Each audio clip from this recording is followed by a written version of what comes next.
crafty friends. My name's Chloe and this is the Country Witch Crafts podcast. I'm filming today in Surrey, in the southeast of England in the UK. It's a misty day today and it feels very wintry and lovely. Today I'm going to talk to you about setting challenges for 2025. And as I mentioned in the previous podcast, I'd been working in 2024 to a 9 square bingo challenge. So at the end of 2023, one of the girls in our craft group shared a link to some templates for a 2024 bingo challenge. And these were by Giddy Knits from the Giddy Knits podcast. And so we all filled out 9 squares and endeavoured to, complete those challenges by the end of the year. Now it got to about July in 2024, and I realised I don't think I'd even checked off 3 of my squares, and I thought, that doesn't bode well. I'm probably not going to complete this challenge. But then I realised, because of how I'd set the challenges, that I would be able to potentially cross multiples off with one project. So I started to get, a little bit more savvy and kind of think, how can I get through these 9 challenges by the end of the year more efficiently? And as you know, if you did watch the last podcast, you'll know that the slipper socks are the last thing I need to complete in order to check off my whole 9 squares. So naturally I'm doing another podcast episode instead of finishing those slipper socks. Anyway, my 2024 goals were very much leaning towards trying to declutter a little bit, get rid of the backlog of stash and free up some space for potentially getting more sort of nicer yarns in. So I have quite a lot in my stash from kind of my early crafting days, when I kind of bought things because they were a nice colour but not really caring much about the materials, whereas over time I care a lot more about the materials. So I've still got this stuff that, I don't really like wearing clothes made out of acrylic. In fact, this is a good opportunity to tell you what I am wearing, which is a second-hand vintage jumper, and it's 100% cotton, and it's huge. I affectionately call this my ugly jumper. It's vintage, by the way, even though I think it's from the 90s, because the 90s now classes as vintage, which I wasn't happy about knowing either. Anyway, so this isn't actually a hand knit that I've made, but it is very cosy and ginormous. So, sorry, I digress. Going back to these challenges, so I was trying to clear out some older yarns that I don't necessarily have need for, trying to make sure I'm using all my scraps and things like this. So let me tell you what they are. 2024 bingo challenges were finish my Secret Santa. My craft group also go away once a year, and it's sort of February, March time. And so we do our Secret Santa gift exchange then, which means that from about the end of the year, you have sort of between, kind of 1.5 to 2 months normally to finish your Secret Santa. Now, the rule is for our Secret Santa exchange is that you either have to get crafting materials for somebody or you have to make them a handmade item. So it's a good challenge to set myself, I thought, because it's nice to have a goal that you can easily achieve. And in my case, I had to do it, otherwise there would be a very disappointed recipient at the other end. So I had a good push very early on to get one of those ticked off. Then the next one was finish 3 existing work in progresses, which was a good call because, as you saw from the last video again, it really motivated me to get through some of my existing whips. I also wanted to set more yarn out than in, so more yarn, and by out I mean being made into something, not necessarily out of the house, though that's also a positive. So more yarn out than in, because I've got far too many. I had make 3 items out of scrap or stash yarn. It was originally just out of scrap yarn, but later in the year I did make a cheeky amendment and changed it to scrap or stash, because then it's kind of a win-win. And I don't, I think that changing a goal partway through is totally allowed, because you can set, a goal early on in the year and things just change. So it became more important for me to be moving more of my yarn out than using scrap yarn. So I revised that goal, and I think that's totally fine, definitely not cheating. So there's that one. I also had the challenge to use a forbidden yarn. And a forbidden yarn to me is something that looks, very beautiful. I'm almost scared to knit with it because it looks so good in the skein or whatever that I just think I'll ruin it by making it into something. Or I make something like, a wearable item and it doesn't fit and I'm devastated or something. Anyway, so actually this is a very good example of a forbidden yarn. I've got 2 here from Skein Queen. It's a DK. And that bottom one in particular is very much a forbidden yarn. Look at that. Oof, that is just stunning. Every colour I like pretty much is in there. And then I'm pairing it with this to kind of bring out some of the greens and blues a little bit in whatever project I make. At the moment I've kind of pegged it as a brain freeze. I'll come to that. Right. Anyway, another one was make something for myself. So I'm terrible at making things for myself. I'm always making gifts, but I wanted to have some more stuff that I've made, obviously. So make something for myself was on the list there. I've been pretty rubbish at it. If I think about it, have I actually made anything for myself? Oh, in fact, I know I haven't, because the slipper socks are the thing for myself, so I haven't finished that one yet. I needed to make a pair of socks, which the slipper socks are also going to complete. So those are the 2 remaining that I haven't ticked off. And get all of my yarn to fit into my allocated yarn space. So that was, again, an effort to reduce the amount of yarn I have. What I have is a Billy bookshelf from IKEA in the corner of this room. And it's got all my yarn in it. So the intention was to get all of the yarn that I have to fit into just those shelves, and if they, are in bags anywhere or anything, then that was kind of a problem. So that was the problem I was trying to address by knitting up enough stuff that I was just leaving the yarn that's on those shelves, and I did manage that one. So yes. Then I also have a task to declutter the craft room, which I have also done. I got rid of quite a lot of stuff. The thing is, when I do declutter, which I do often, because I like to keep things in case I'm going to need them again, but there's always the risk that you just start to become a hoarder and you keep everything.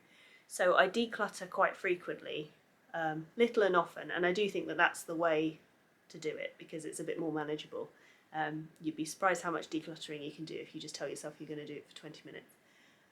But in my case, I don't ever like anything to go to landfill, and if I can help it, I don't really like things to go to recycling if they could be used, industrial recycling, if it can be used elsewhere.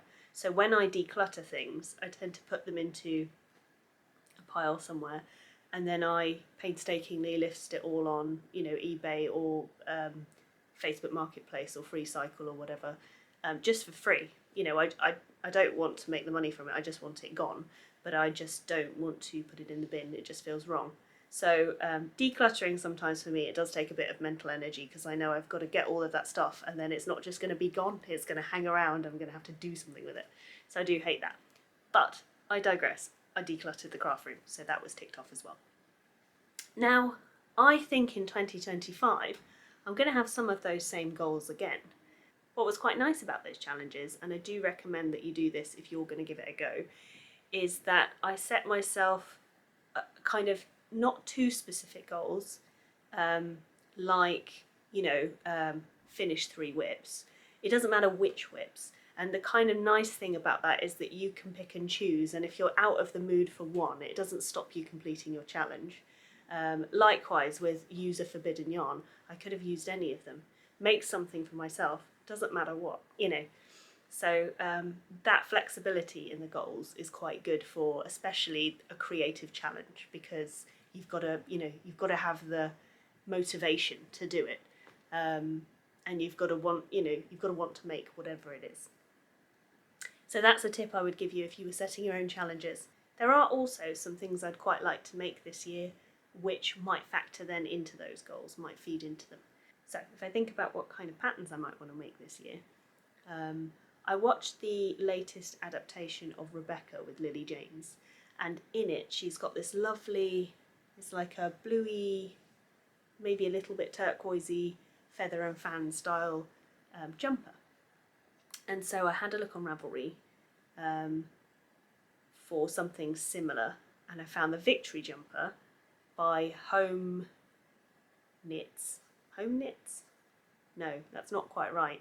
I'll obviously put it on the ticker anyway. Home Notes, by Home Notes, and that I'd already favourited it actually. So I finally went to have a look at the pattern and see about it, and it's published in a book somewhere that I don't think is available anymore. So I'm either going to have to try and track down that book, or I'm going to have to find another feather and fan style jumper and just do a similar one. So that's an option. I also want to make the Brain Frieze by Susan Ashcroft, which is what these skeins are actually currently pegged for. So they're by Skein Queen in Crush DK, and they are 75% superwash merino and 25% nylon. And they come in 100 gram balls, or skeins actually. Skein Queen, obviously. I also really like the Fridaskjørt by Elisabeth Kvalvaag, and this skirt is a pattern for a baby skirt or a toddler skirt, but I want it for myself, basically. Now, I think the pattern is in Danish, so I'd also have to translate the pattern to use it, but then I want to upscale it to a size that will fit me. I vary in my style quite a lot, so I go from jeans and t-shirt and an oversized ugly jumper, obviously, to kind of tweeds and autumnal colours, and I have described it as rock librarian before, because I'll wear a band t-shirt but then like a tweed tartan or check skirt. So anyway, more on the rock librarian scale, I have this jersey skirt in a kind of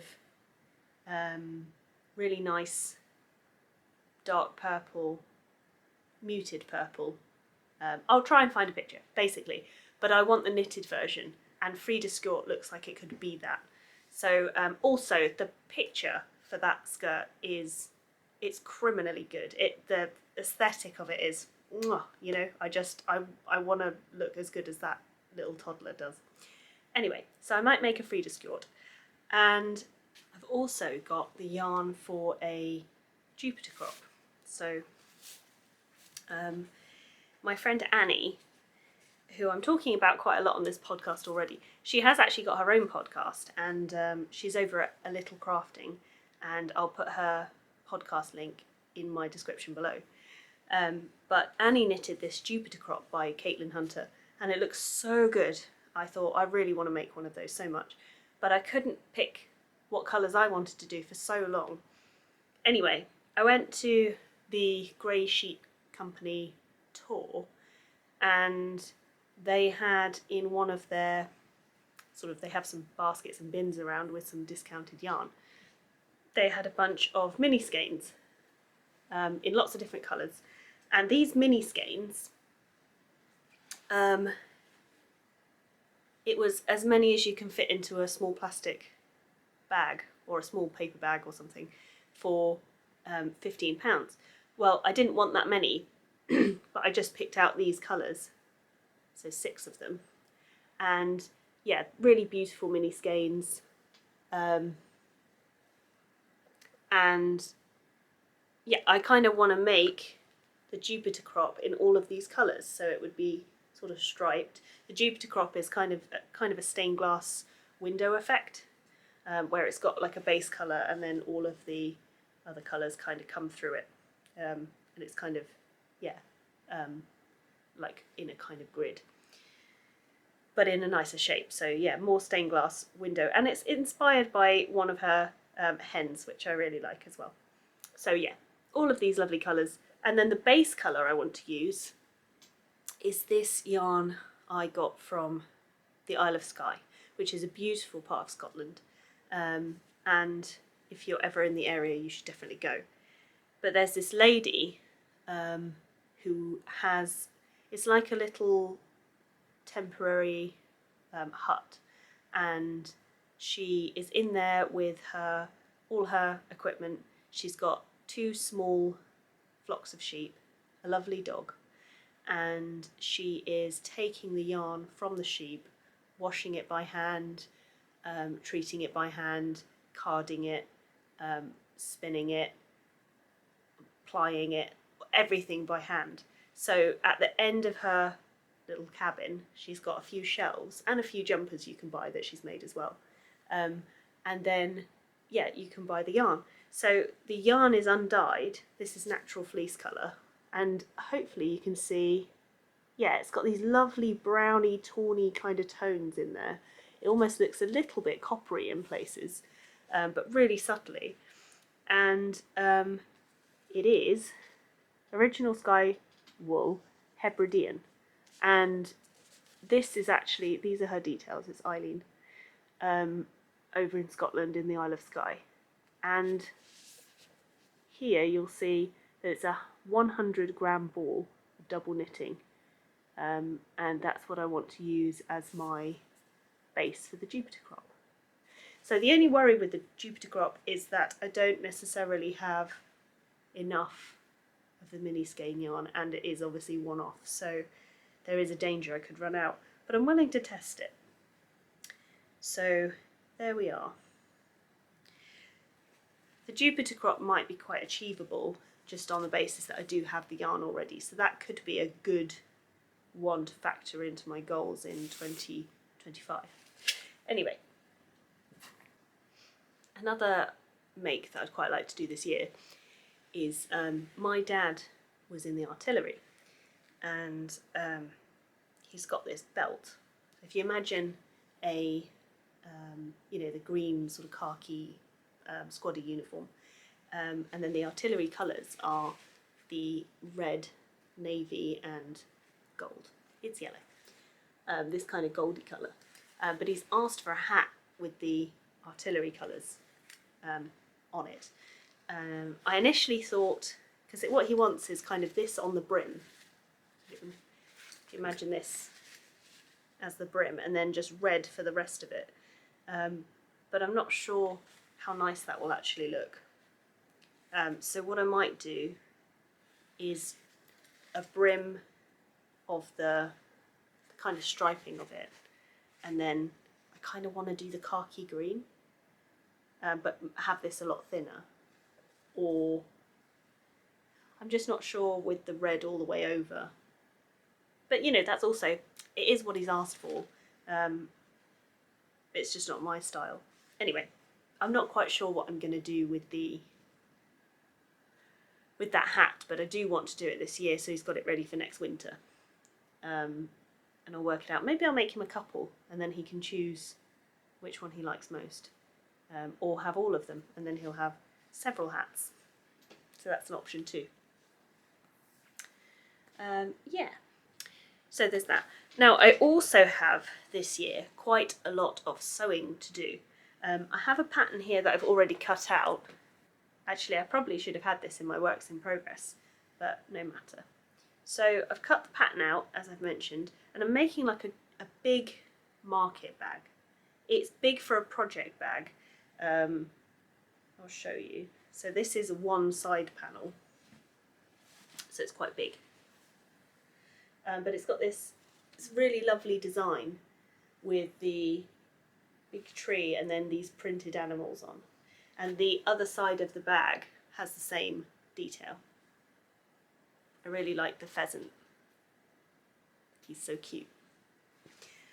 So that bag would be a good one to finish, and then I can actually use it. It would be lovely to use that at the craft holiday, but I'll have to see if I've got enough free weekends to fit in a sewing weekend, because then I need to get all of my sewing equipment out in order to do some sewing, and it would be a good opportunity to get it out and do a bunch of projects. The other thing I'd quite like to consider this year is to make some stuff out of my woven fabrics. So the first woven fabric I did, or made, is this one, which was some leftover yarn of Annie's, because as I'm going to talk about Annie all the time,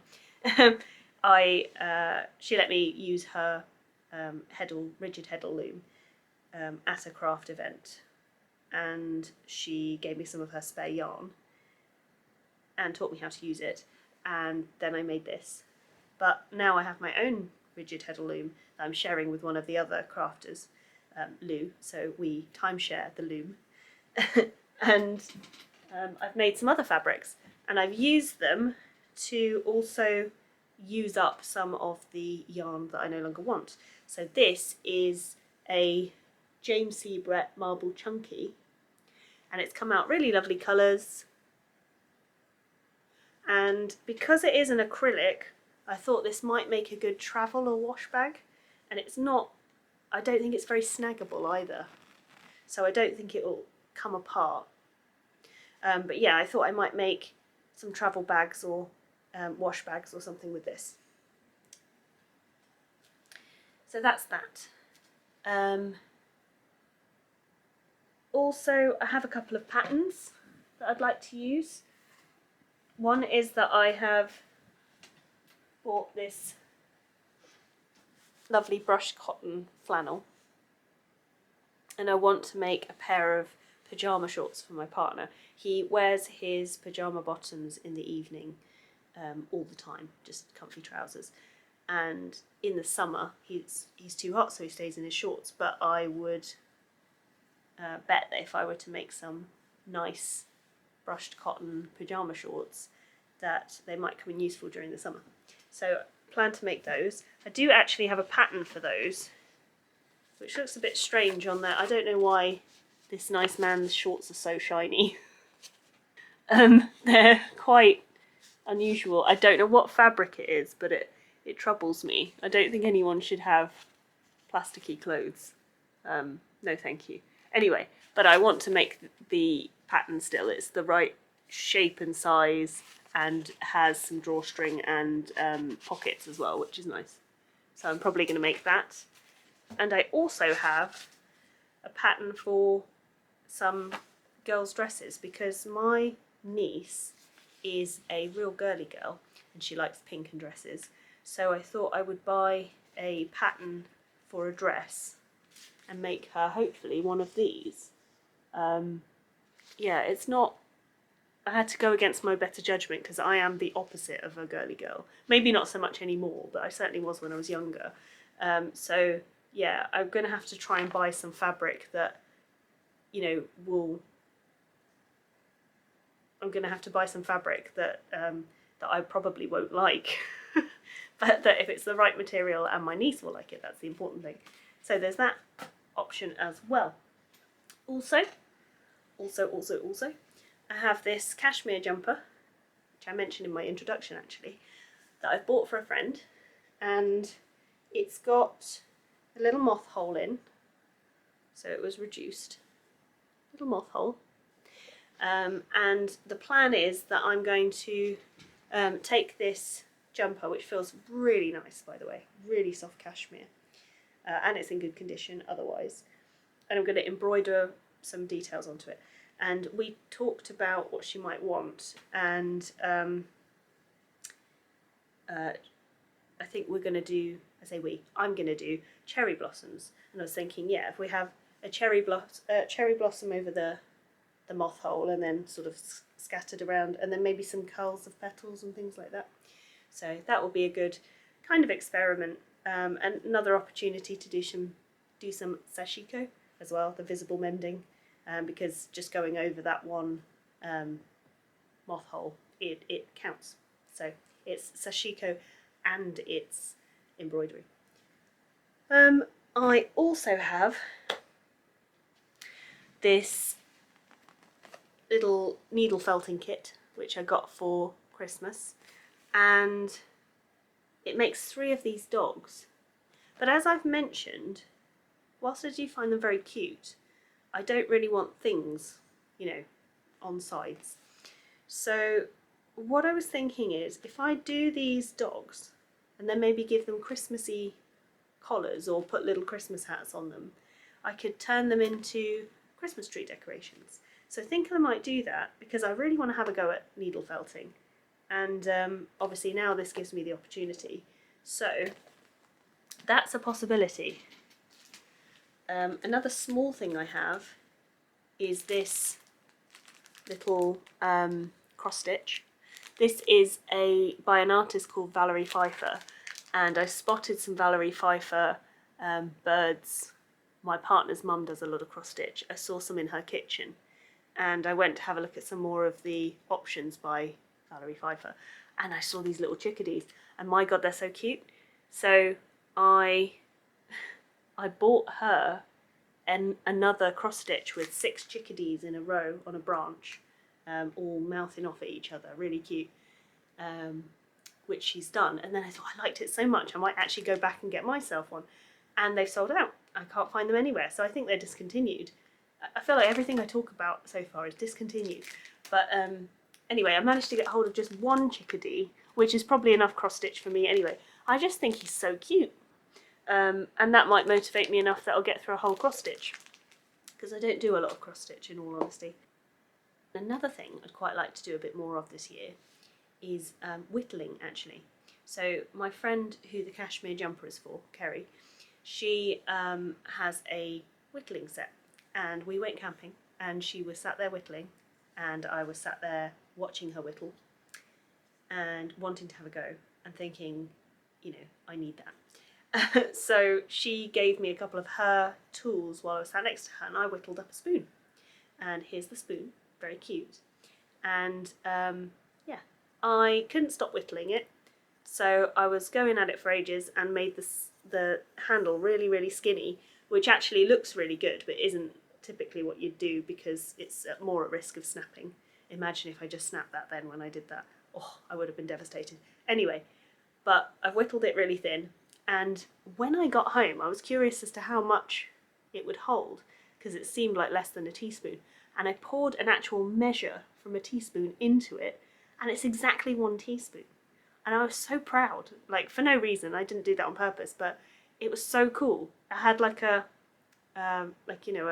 film on the top where it was so perfectly 1 teaspoon.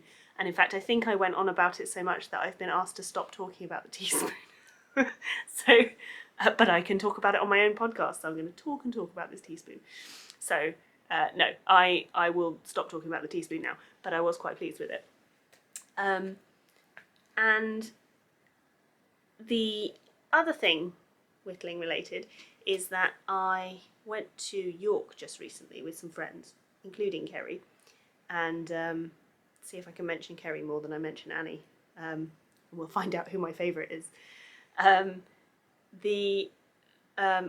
York, the Christmas market, actually on Christmas markets and craft fairs and craft markets, I don't know about you guys, but I'm finding more and more, certainly in the UK, of the Christmas markets you go to are starting to become a little bit more kind of manufactured, and you have a lot less of the independent sellers, and I assume because they're being priced out, and a lot more kind of, mass-produced kind of, stuff being sold. And sometimes I've even been to a craft fair and, out of 10 booths, 1, 6 and 10 are all the actual same company. And I just feel like we're really losing the point of craft fairs and Christmas markets these days. You know, there's a lot of stuff when you go to a Christmas market these days, and you can just go and buy that same stuff for cheaper in a garden centre. And that's not what I'm there for. I'm looking for handmade stuff and, you know, small business owners and that sort of thing. So a bit disappointed by that. However, I went to York, and it was York Christmas market, and their Christmas market is still really good, full of independent makers. And one of the guys there was whittling, and he made just loads of Christmas tree ornaments. No, not just Christmas tree ornaments, sorry. He made lots of things, but the Christmas tree ornaments were what caught my eye. And he's made this lovely little whittled bird, a little robin. And whittled birds are actually quite, they're generally thought of as an introduction to whittling, so they're quite achievable. But what he's done, obviously, is he's whittled the bird, and then he's dunked it in white and dunked it in red, and then just painted a little eye and a beak on it. And it looks so super cute. So I'm really tempted to try and make one of these, maybe for my mum or something, because I really love it. I bought it anyway, obviously. I do appreciate that he was making them first, but it's made me want to make one. Another thing, actually, I got from that same Yorkshire Christmas market was this candle that I'm treating myself to a burn of now. It's by the Yorkshire Candle Company, and this one smells like, the scent is called North Yorkshire Moors, and it's so dreamy. It's quite a, it's not pine, it's quite, it's botanical but not floral. It's almost a little bit loamy. Yeah, it's a really nice scent. Kind of feels like just burning some moss or something, I don't know. Really nice anyway. So this is a soy candle, and it's lovely. I would get another one. I did buy one for my mum as well for Christmas, so she got one that was fig and bramble, it was called. She's a big fan of fig and generally fig scented things, so yeah, that was a nice purchase, and I'm enjoying it in the background over here. I just got a table of assorted things. Actually, while I have this table of things, I should also show you this lovely mug that my friend from the craft group, Jo, has made me, which is just beautiful. I asked her for a set of mugs with no handles. She is capable of making mugs with handles. They were by request. So I asked for 2 mugs with no handles, because my partner and I went to New Zealand, and we went to Hobbiton, and in the Green Dragon Inn they have kind of similar shaped mugs to these with no handles. Really lovely, and you can get a cup of tea or coffee or hot chocolate or whatever. And we really liked them, so I asked if she'd make us some, and she did. And then we used to work together, and when I left, she made me this one as well, which I just think is just so lovely with the kind of fern or, leaf patterns on. Not fern really, are they? So lovely. And I tend to actually drink a lot of herbal tea out of this one for some reason, which is quite silly because there's no handles and you have herbal tea kind of with no milk. It tends to be really hot. So this one, the other 2 that she made beforehand were much thicker, so that wasn't quite so much of a problem because I really like kind of cupping my hands around them. But this one's much thinner. So yeah, if I put a drink in there and then I don't move it to the next room immediately, then it finally makes the cup too hot to pick up. Of course, when you've left it to cool, then that's no longer a problem. It's nice and warm and just cosy again. But yeah, I have to be a bit more on it when I use this mug. I have to be on the ball. So yeah, I'll make the tea and then I have to rush it to the next room before it burns my fingers. But it's, beautiful mug anyway. Really pleased with it. And I've got some chamomile tea in it right now because I'm a bit of a party animal. Anyway, that's a few things that I'm kind of interested in doing in the next year that might factor into my new goals. So let's try and set my 2025 goals. Now then, if I just bring up again the 2024 goals I think I'm going to carry some of them across because I still do have an incentive. Well, not an incentive. I am still motivated to move more of my stash out and keep progressing, getting through some of the old stuff that I don't necessarily want anymore. So I'm going to keep some of those again. Now, it was finish Secret Santa. Well, I'm definitely going to have to do that again in the next year, but I'm not sure if I really need to put it on my card. You know, I already know the bingo card is working, so I could certainly skip that one. Finish 3 existing work in progresses. Yes, I definitely want to carry that one across because I do want to motivate myself to get through more of the works in progress, and that will be the works in progress at the start of 2025. At that point, those are the only ones that constitute existing works in progress.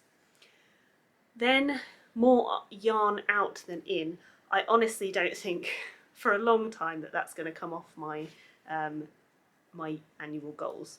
I definitely want to have more yarn going out than I am buying. Make 3 items out of scrap or stash. Yes, again, same reason. It's quite motivating, and I do still want to get through a lot more of the yarn that I'm maybe not just in love with anymore. But of course I don't want to just throw it away because that's wasteful. Then use a forbidden yarn. I'm not sure I really need anymore. I think I'm over the hump with that actually. And if I'm going to make something like Brain Frieze, that's going to be 2 treat yarns already. So maybe what I should have as a potential alternative is something like use 3 treat yarns instead of use a forbidden yarn. And that will encourage me to do something nice with some of my nice yarns like this. Make something for myself. I obviously didn't get through that this year, and if I don't finish these slipper socks I won't have achieved it at all, but considering I've been making all year and haven't made something for myself, I think I'll carry that one over to 2025 as well and try and see if I can make myself something nice. Make a pair of socks.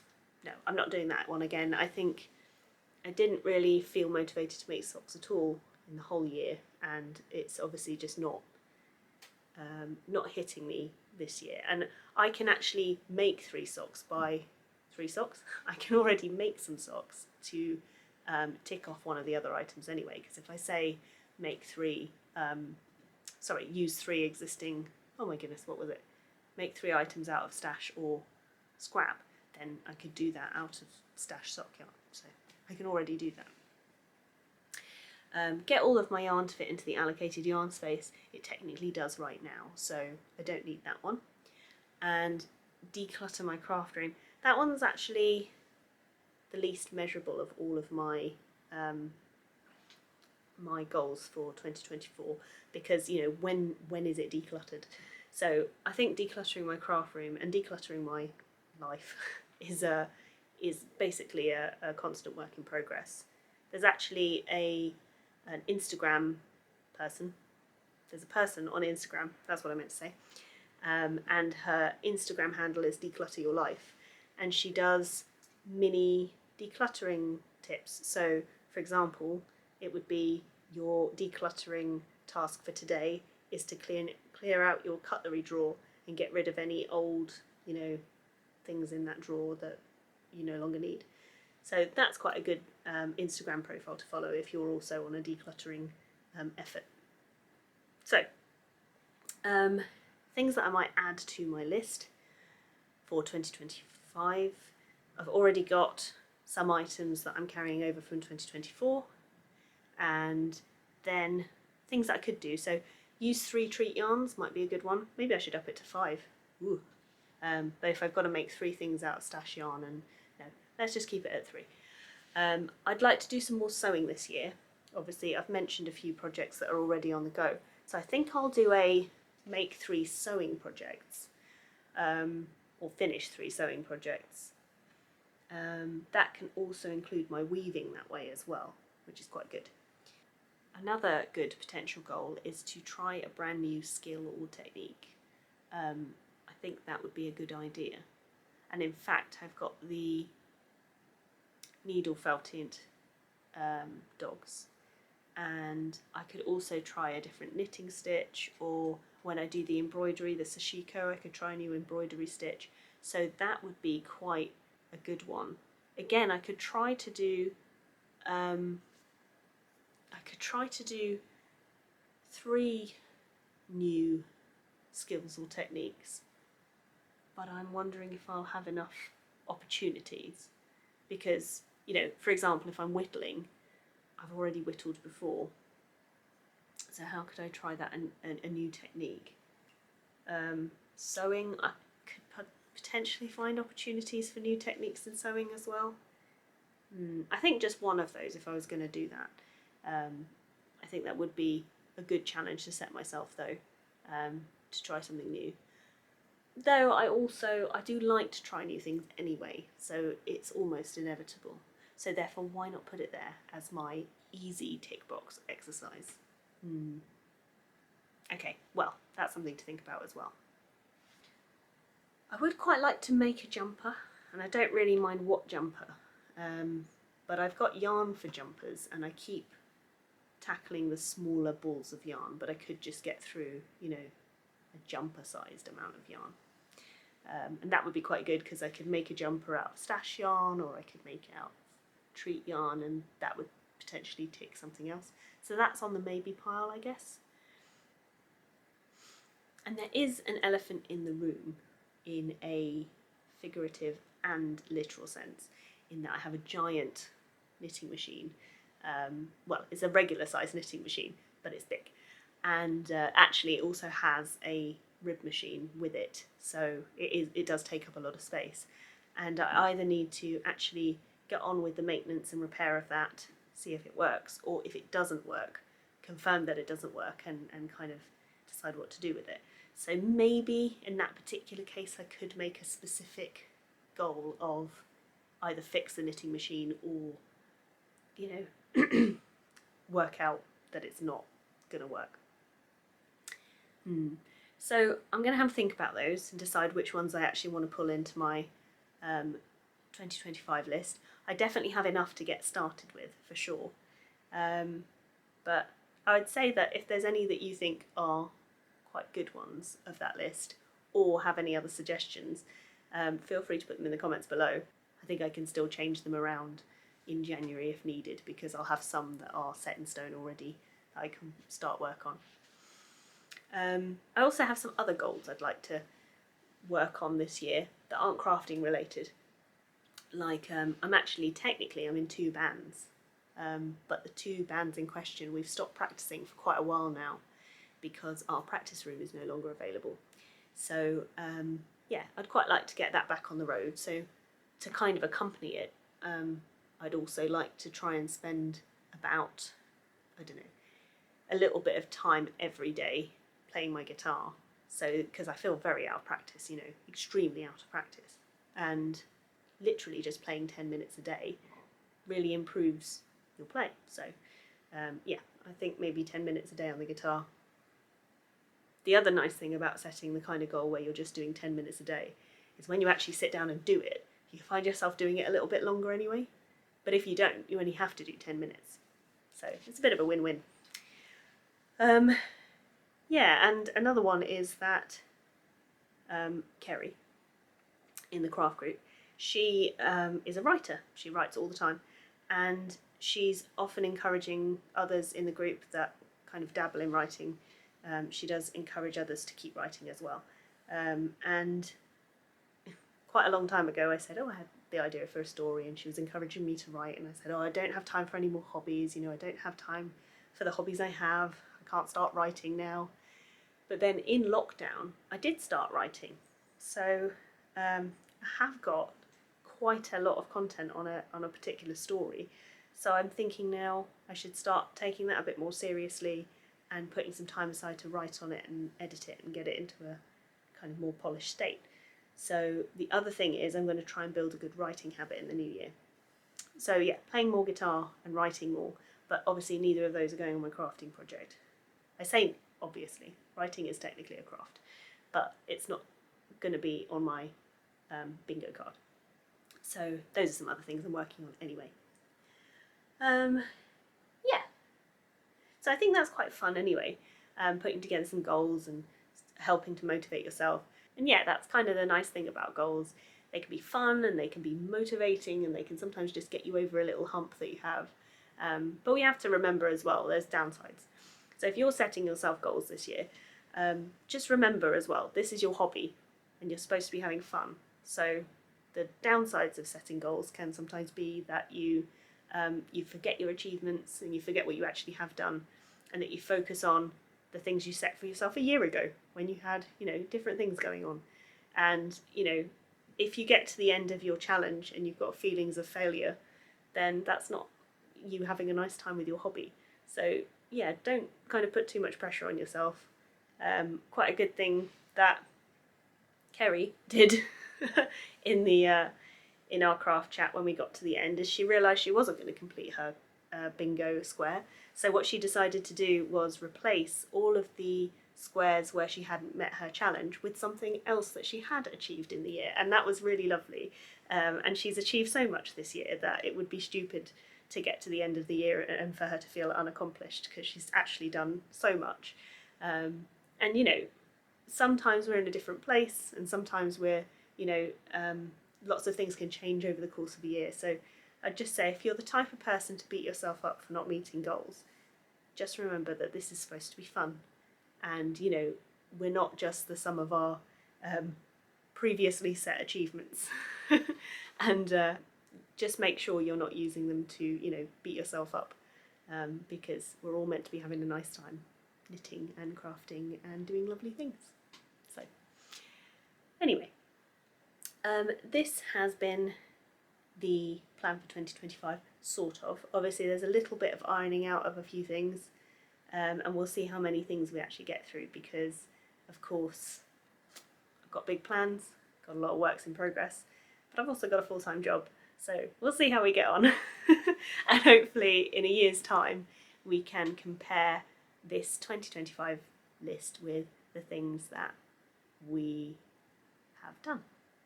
And if we haven't completed any squares, then we're just going to fill them in with our other achievements like Kerry has done. Alright, cool. Thank you very much for joining. If you've got any thoughts on the goal setting, and you've got any tips, or you've got any cool goals that you're setting for yourself, feel free to leave them below in a comment. I'd love to see them. And also, if you just have any kind of feedback for this podcast and what you like to see and what you don't like about it, or anything like this, I'm very open to feedback and constructive criticism, whatever. Let me know what you're enjoying and what you're not. Okay, lovely. Well, happy crafting, and I'll see you next time. Bye!